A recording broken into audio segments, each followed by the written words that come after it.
សួស្តីអ្នកទាំងអស់គ្នាសូមស្វាគមន៍មកកាន់ការសម្រាយរឿងរបស់ King Bad ចង់ដឹងថារឿងនេះនឹងមានដំណើរយ៉ាងណាទៅនោះដូចនេះសូមអ្នកទាំងអស់គ្នាមេត្តាសន្តាប់ដូចតទៅ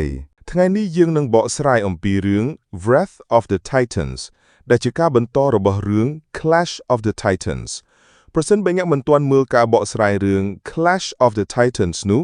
អ្នកអាចចូលមើលតាមរយៈ link នៅក្នុង YouTube Channel របស់ខ្ញុំបាន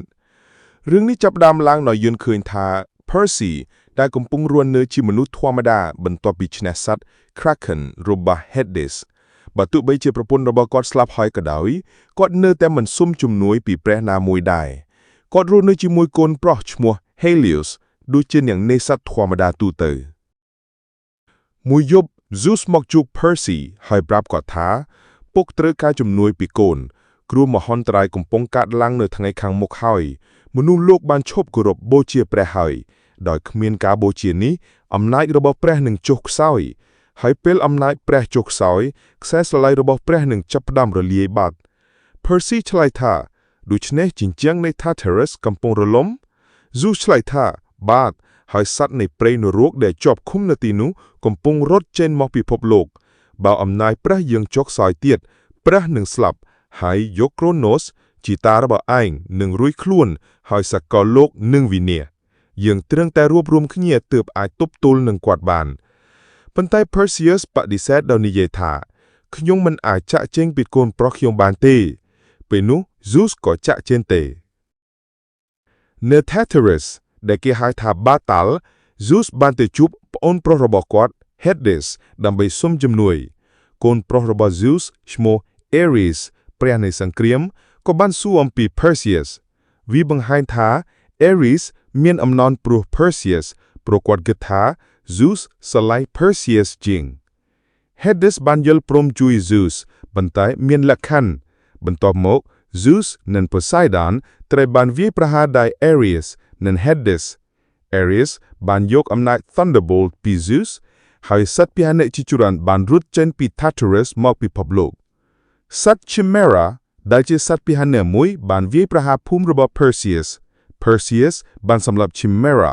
ឬតៅកន្ទុយពណ៌ប៉ុន្តែគាត់ក៏រងរបួសដែរគាត់បានទៅព្យាបាលជាមួយស្ត្រីម្នាក់ឈ្មោះ Queen Atremeda នាងប្រាប់ Perseus ថាលោកដឹងហើយថាពិភពលោកកំពុងវិនាសព្រោះលោកជាកូនព្រះ Perseus ឆ្លើយថាកូនប្រុសខ្ញុំត្រូវការឪពុកហើយខ្ញុំបានសន្យាជាមួយឪពុកថានឹងមិនយកដាវហើយរស់នៅជាមនុស្សធម្មតា Queen Atremeda ឆ្លើយថាក្នុងស្ថានភាពធម្មតាវាជារឿងល្អ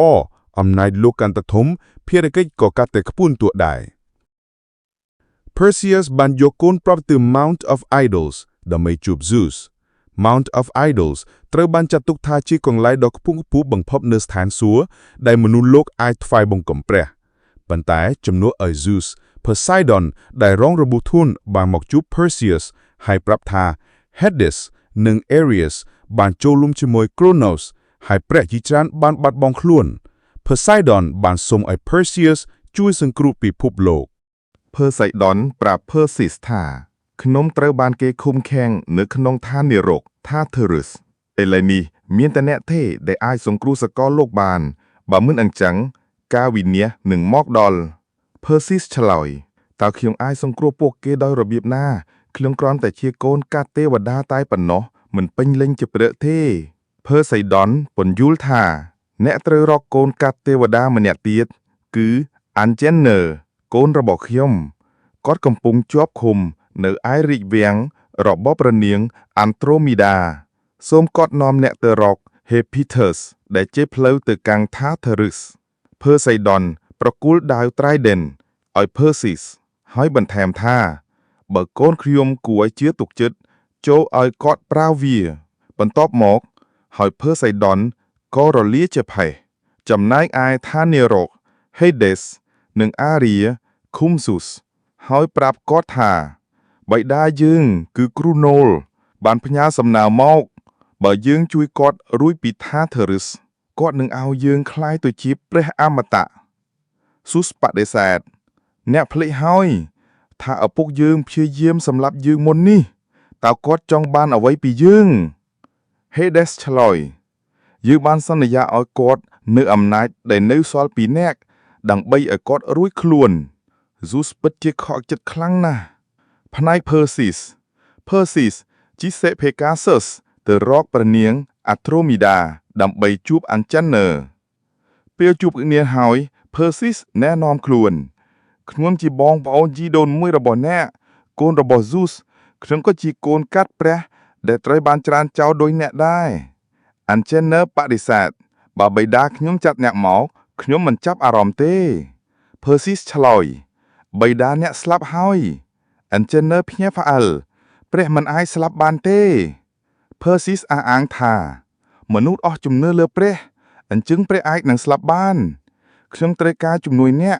បិតាអ្នកបាននិយាយថាអ្នកអាចនាំខ្ញុំទៅរក Hephaestus Anchenor យល់ព្រមហើយសុំទូកលឿនពីព្រះនាង Aphrodite ដើម្បីឆ្លងកាត់សមុទ្រទៅកាន់កោះរបស់ Hephaestus ការរកឃើញ Hephaestus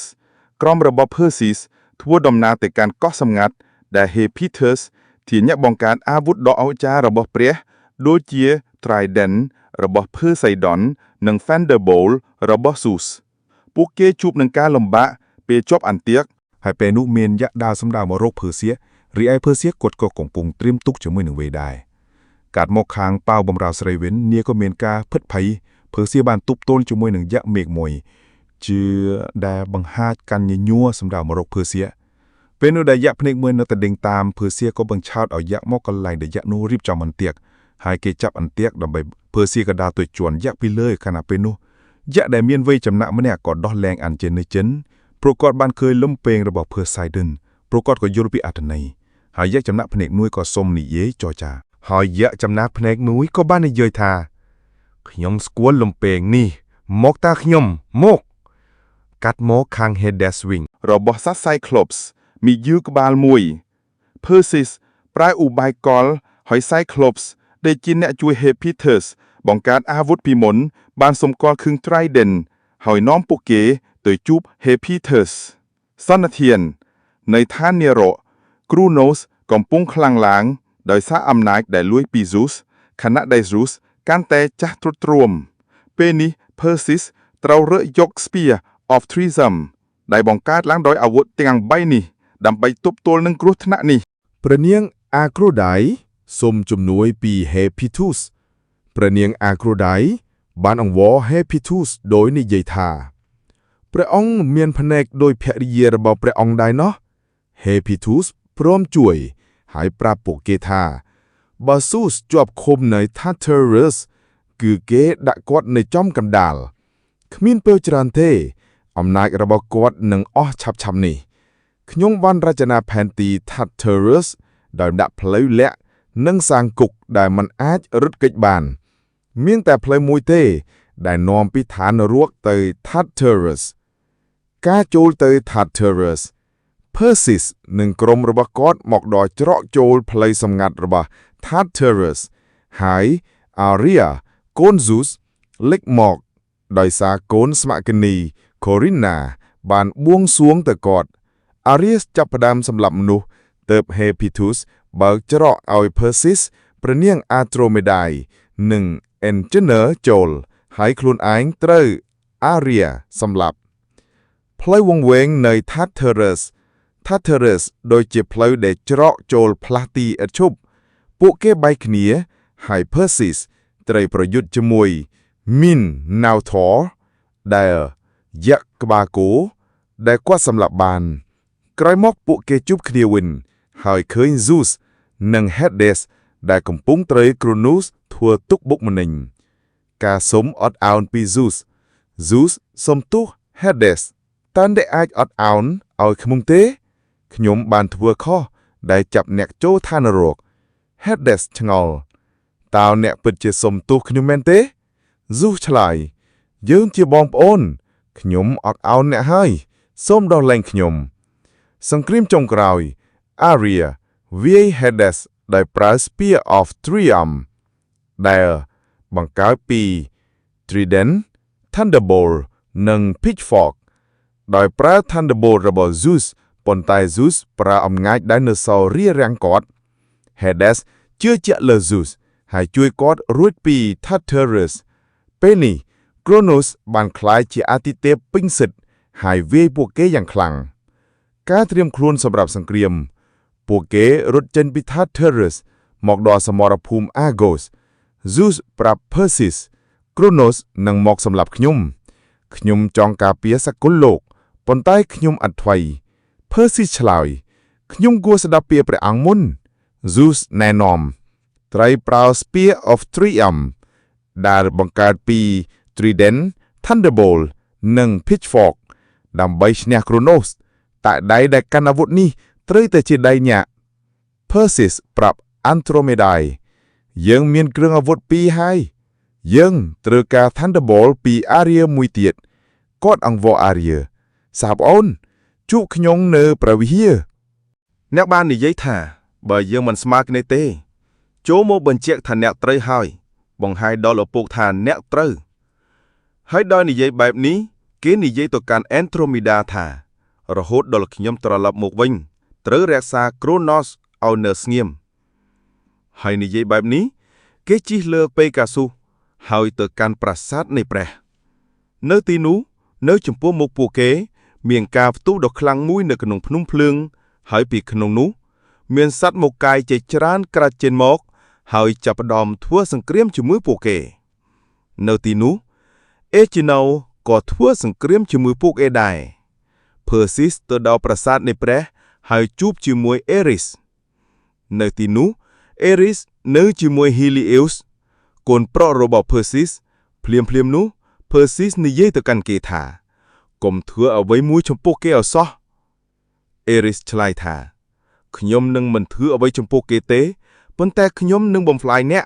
ហើយខ្ញុំចង់ឲ្យគេឃើញថាបើមាននរណាម្នាក់យកឪពុករបស់អ្នកចេញពីអ្នកហើយសម្លាប់នៅចំពោះមុខអ្នកតើវាមានអារម្មណ៍យ៉ាងណា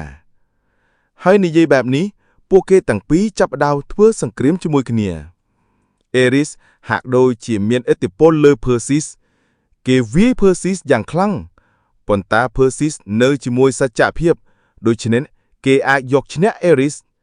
ហើយគេបានយកផ្លែបន្ទូលរបស់ Zeus ដែលជាអាវុធដ៏ខ្លាំងទៅចាក់ចំទ្រូងរបស់ Ares ដែលធ្វើឲ្យ Ares ស្លាប់ Perseus បានបញ្ចូលផ្លែបន្ទូលកំបីទៅជាលំពែង Ephraim ហើយចេញទៅកាន់ទីលានសង្គ្រាមនៅទីលានសង្គ្រាម Hades ទៅជួប Zeus ហើយនិយាយថាបងប្រុសខ្ញុំបានអរទោសឲ្យបងហើ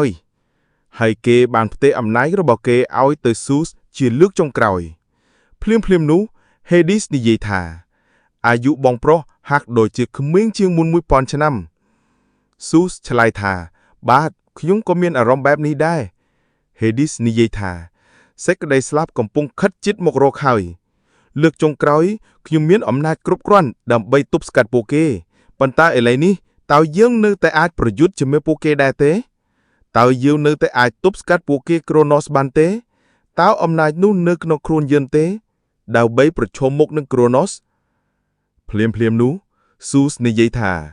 ឆាប់ធ្វើវាភ្លាមទេមុនពេលយើងមានអាវុធយើងមានអំណាចទាំងអស់ចូលយើងប្រយុទ្ធជាមួយពួកគេតែម្ដងនៅទីនោះ Zeus និង Hades ចាប់ផ្ដើមធ្វើសង្គ្រាមហើយប្រើអំណាចរបស់ពួកគេដើម្បីសម្លាប់សត្វទាហាន Kronos ជាច្រើនយ៉ាងងាយស្រួលភ្លាមនោះមានការផ្ទុះដ៏ធំមួយហើយ Kronos ក៏លេចមក Zeus និង Hades ប្រយុទ្ធជាមួយ Kronos ប៉ុន្តែពួកគេមិនអាចទប់ស្កាត់ពួកគេបានទេព្រោះគេខ្លាំងពេកហើយ Kronos ក៏វាយប្រហារពួកគេជាបន្តបន្ទាប់ភ្លាមនោះ Perseus មកដល់ជាមួយលំពែង Ephraim ហើយចាប់ផ្ដើមទៅជិត Kronos Zeus ឃើញថា Perseus បានមកដល់ហើយនិយាយទៅកាន់ Hades ថាយើងនឹងវាយប្រហារជាមួយគ្នាប៉ុន្តែការវាយប្រហាររបស់ពួកគេមិនមានឥទ្ធិពលលើ Kronos ទេហើយ Kronos បានធ្វើការវាយប្រហារដ៏ខ្លាំងមួយដែលធ្វើឲ្យ Zeus រងរបួសម្ដងទៀតខណៈពេលការពារ Hades ភ្លាមនោះ Perseus ចូលទៅគ្រឿងមាត់របស់ Kronos ហើយប្រើអាវុធដ៏ខ្លាំងនោះវាយប្រហារ Kronos ហើយនឹងការផ្ទុះដ៏ធំមួយ Kronos ត្រូវបានបំផ្លាញបន្ទាប់មកកងទ័ពក៏ចាប់ផ្ដើមអបអរសាទរជ័យជំនះនេះភ្លាមនោះ Perseus មកដល់ហើយ Hades និយាយថា Perseus ឪពុករបស់អ្នកកំពុងរងចាំអ្នក Zeus និយាយទៅកាន់ Perseus ថាកូនប្រុសរបស់អ្នក បានផ្ដល់ឲ្យអ្នកអំណាចដោយដែលអ្នកបានផ្ដល់ឲ្យខ្ញុំភ្លាមនោះ Perseus និយាយថាប្រហែលជា Hades អាចជួសជុលអ្នកបានប៉ុន្តែ Zeus និយាយថាគេបានផ្ដល់ឲ្យខ្ញុំជីវិតចុងក្រោយហើយ Zeus និយាយថាឥឡូវនេះពុកនឹងលែងមាននៅលើโลกនេះហើយព្រះក៏លែងមាននៅលើโลกនេះហើយប្រើអំណាចរបស់កូនឲ្យបានត្រឹមត្រូវ Perseus ពុកអរគុណកូនហើយនិយាយបែបនេះគេក៏ប្រែទៅជាផាច់ហើយនេះគឺជាទីបញ្ចប់នៃ Zeus ដែលជាព្រះទេពដ៏មហាភ្លាមនោះ Hades និយាយថាអំណាចទាំងអស់របស់ខ្ញុំបានអស់ទៅហើយប៉ុន្តែពូណាដឹងទៅប្រហែលជាខ្ញុំនឹងកាន់តែខ្លាំងជាងមុនដោយមិនមានពួកគេហើយនិយាយបែបនេះគេក៏ចាក់ចេញទៅនៅទីនោះ Helios និយាយទៅកាន់ Perseus ថាពុកឥឡូវនេះយើងទៅផ្ទះទៅខ្ញុំនឹកផ្ទះខ្លាំងណាស់យើងនឹងចាប់ត្រីជាច្រើនជាមួយគ្នា Perseus ឆ្លើយថាឥឡូវនេះយើងមិនអាចទៅផ្ទះបានទេកូនសះហើយ Perseus ឲ្យដាវរបស់គេទៅ Helios ហើយនិយាយថាអ្នកគឺ Helios កូនប្រុសរបស់ Perseus អ្នកគឺជាចៅក្រមរបស់អាទិទេព Zeus ដ៏មហាកាន់វាតើអ្នកអាចកាន់វាបានទេ Helios ឆ្លើយថាបានហើយពេលនេះរឿងរបស់យើងក៏បានបញ្ចប់ដោយ Zeus គាត់